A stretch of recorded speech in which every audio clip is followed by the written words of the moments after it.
l'aéroport à une liesse impressionnante de la population qui reconnaît en son chef l'artisan d'une paix solide.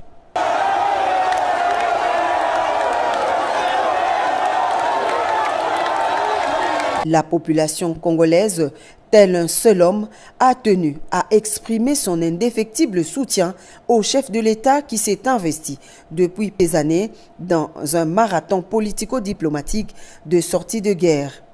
Dans les rues de Kinshasa, c'était l'euphorie totale. D'une manière spontanée, les Kinois n'ont pas voulu rater l'événement.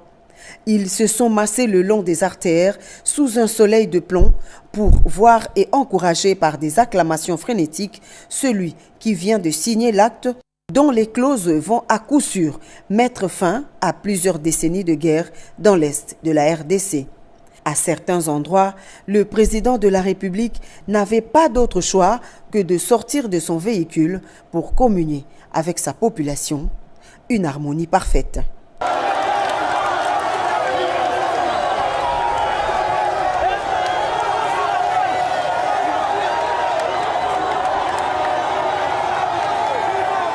Des drapeaux du pays hissés en signe de patriotisme, des chants de joie résonnaient à travers les rues de la capitale.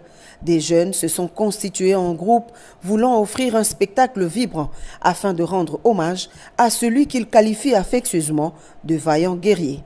Cet accueil est perçu comme un symbole d'espoir et de renaissance d'un pays qui cherche à tourner une page sombre de son histoire.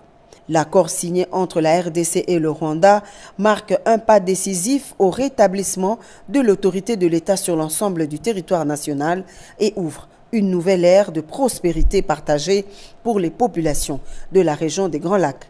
Il traduit enfin l'engagement constant du président de la République Félix-Antoine Tshisekedi Tshilombo en faveur de la paix et de la stabilité de la RDC et par extension de l'ensemble de la région des Grands Lacs.